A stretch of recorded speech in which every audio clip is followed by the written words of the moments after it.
Hi there, welcome back to Dual Citizen on CHMR 95.9 FM in St. John's, Newfoundland. Got a very exciting interview. A few weeks ago, played a band, they just released a track called Ego Death, which we're going to hear later again in the show. But Lagrimas, pardon me, am I saying your name? Lagrimas? Is that the correct way to say it? Yeah, your name's right. And that's tears in Spanish, and we'll get more into that after.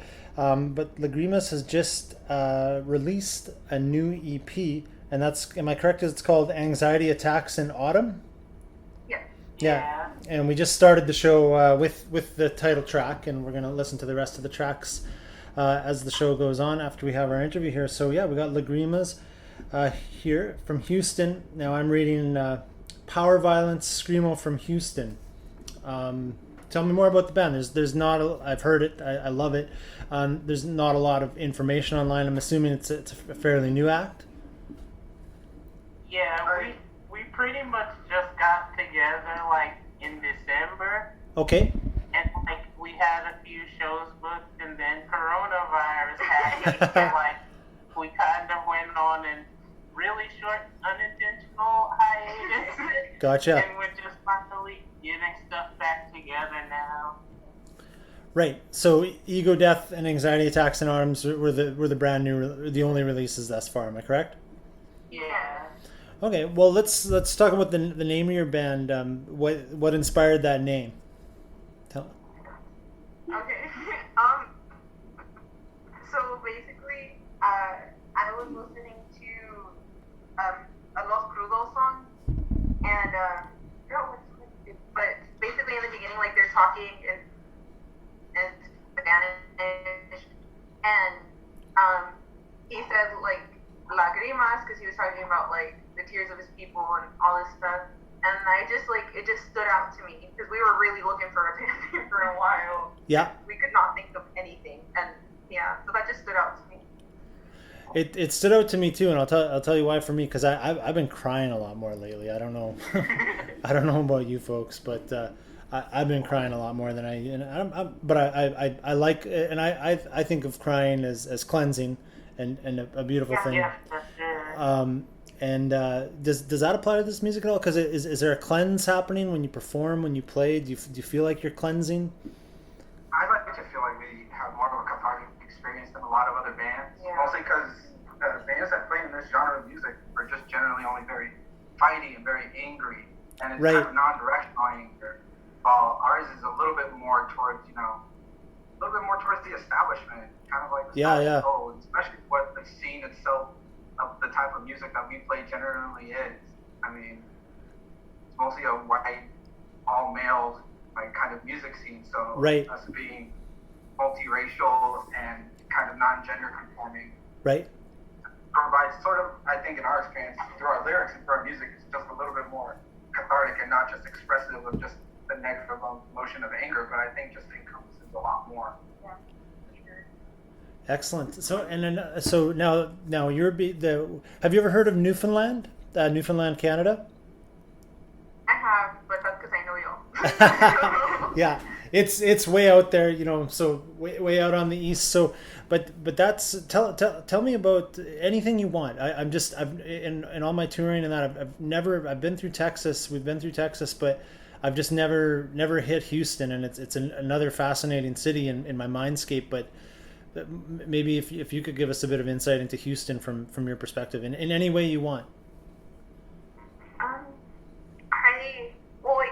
I was born and raised here. I've traveled around the U.S. and I've been to Mexico, and like I lived in Chicago. So like I've been around, and I can say honestly, like Houston's pretty unique. We do have like a bunch of different. We do have a lot of diversity. I guess we pride ourselves on being like the most diverse city in America. But with that diversity, and it really is diversity. Like I'm not gonna lie, you can see races of everyone everywhere. It's not weird, but there's still a lot of racism. It's still very segregated here in some Yeah, ways. it is in some like the north side is very segregated. Oh, Okay. yeah. Yeah. Even our downtown, you'll go to like one section, just like all old neighborhoods from old houses, people that have been living there for centuries. And you'll just like go one block down, and Yeah. gentrification Yeah. Okay. Gentrification. Gentrification nation. You totally. Do song. Well. Okay. Yeah. Oh, keep going. Sorry. Oh, no, you're fine. I'm sorry. Oh, well. Yeah, no, it's This place is actually, I still think it's pretty darn unique, and it's yeah. a little bit more out there than Yeah, some of the other. Houston is cool, but like it has its own problems, you know. Like when people who aren't from the United States or the South think of the South, they have like a certain depiction of it. Right. You know, like racism everywhere, like minorities being killed in the streets. But I mean, Houston isn't like that. We have, like, don't get me wrong, there's still racism here, just like there's everywhere else, but like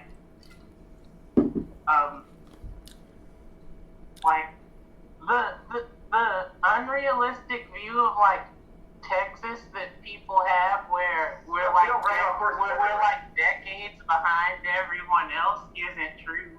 But like there's still a lot of problems, just like with literally anywhere else. Right. Yeah. I feel like over here too, like having been in other countries and stuff and knowing other countries, I feel like over here it's really weird because like I said, this is a really diverse city. We have people from all over the world, who live here.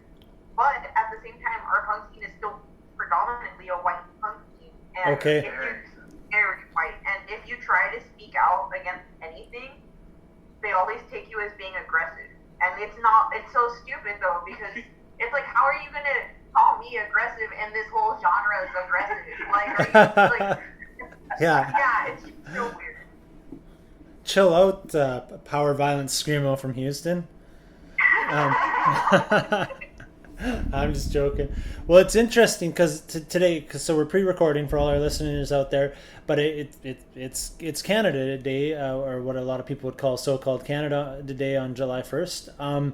And this is airing now, though, on Independence Day or July 4th on Saturday night. So as we're celebrating our nation today, as I talk to you, but in reality, people are listening on the 4th. I don't know what I'm saying here. Let's talk about that. What does July 4th mean to you all? Honestly, nothing. I know, it does actually mean something to me. It means I have to work a 10-hour shift to work. Yeah. Okay.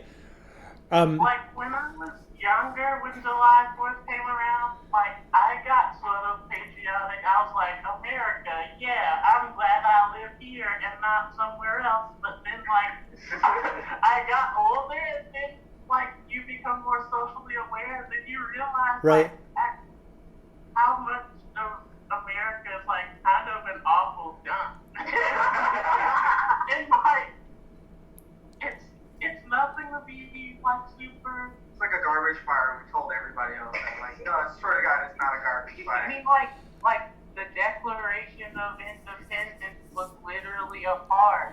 Like they said, all men are created equal and Yeah. should get like liberty and the pursuit of happiness. And they literally went to go on and like oppress black people and oppress women also for centuries after that. So like everything about it just seems pretty backwards, honestly. And with the 4th of July always comes like super just blind patriotism for this country where like you can't criticize anything because if you do, you're un-American and that's blasphemous. Like, Want to be 60 chickens. if you actually truly love this country, then you're going to recognize its flaws and you're going to try to make them better. You're going to try to improve it. And like, blind patriotism is like one problem this country has, and that's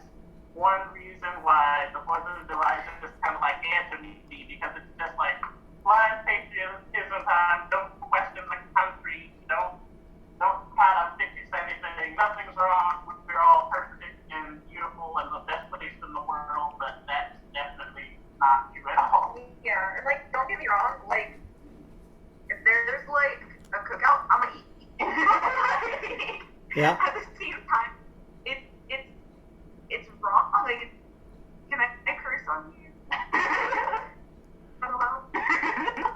Oh yeah, just say whatever you want. Okay, I was just gonna say it's bullshit. Cause okay, like it was said before, like there were still people in chains. Like there were still people being sold and everything when this happened. So how are you gonna say it's Independence Day when such a small majority of people got actually? Yeah, and then besides that, like there's still people like fucking children in cages. Like there's people that look like me in cages. There's people who look like me and like the rest of us who are being shot down in the middle of the street. Right. You know, and how are you gonna sit there and tell me that I should be celebrating how great this nation is? Which I mean, I'm not gonna lie, like I do love my country, but that's why I want my country to do better than this. This is stupid and this is ridiculous. And we need to grow past blind patriotism because it's not helping anyone. Yeah. And that's a lot of people are feeling that way, in particular Indigenous people in Canada, because it's really I just think it's interesting we're talking today about this because the Independence Day was the independence from Britain, from what I understand, and Canada just kind of stayed on board with Britain. So we still do that whole thing, but we're both celebrating a colonial past with colonial patriotism. So yeah, I just think it's interesting we're sharing that today. Let me think. Well, there was another title of a song here. Yeah, I smell like Pasadena.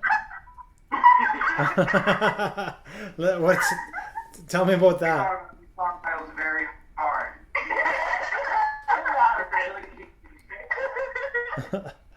Right on. There's like a part of town here called Pasadena, and it's like where all the waste dumps are and all the chemical plants, and you can smell Pasadena. Like driving into the city, you smell that place. You know exactly where you're at. But you have to roll up your windows, face down high, just to cycle the air. Nice. Yeah, we the song titles, and we were just like, we wanted to all sound like Panic at the Disco. All people's song titles were just super random and doesn't make any sense, but it works. Gotcha. Some are actually pretty serious. Though. Yeah. It's up to the listeners to find out which ones are a joke and which ones are. Gotcha. Okay, well, it looks like I've got you in your rehearsal space here, so we're going to, finish up. We're going to listen to the rest of the EP here. We're going to hear a Leathermouth cover, and we're going to hear a Smell Like Pasadena, and then pour one out from Mr. Gary, and right after that, I'm going to play Ego Death, which I played a couple weeks too, because that's a great single that you folks put out about a month ago, something like that. And yeah, that was 10 minutes for the effort. Nice. What's the best way people can access you online if they hear this and like, hey, I want to find Lagrimas? Maybe spell it for people and that kind of thing, and just give us the best insight on how to find you online. You can find us right now you can find us on Facebook. And we actually do need to make like an Instagram and stuff. But we have a Bandcamp too. It's just Lagrimas. Yeah. How do you spell it again? Lagrimas. Yep. It's Lagrimas HTX. That's our Bandcamp, and we're gonna have an Instagram at some point. Probably by the time this actually is on the radio. Gotcha. Yeah, and it'll probably still be Lagrimas HTX. Yeah. Okay, well, thanks for taking the time in your schedule, and you got a lot of music to rehearse, and I really appreciate talking to you fine folks, and looking forward to hearing more music from you. Thank you. We actually have another song we've been working on too, Yeah. so we'll have more new music. Yeah, we're gonna be releasing a song probably for Independence Day, like an anti-Independence Day song. Oh, cool. So, like, look out for that on July 4th. So look, well, so in real, like for the people listening, that will have been today. So if you're listening right now, jump online, find Lagrimas, Lagrimas. Just type, and then you'll find it. And there should be some new stuff online. So right on. Okay, well, we're going to hear the rest of your EP, and thanks for joining me. Thank you very much. No problem.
Fuck.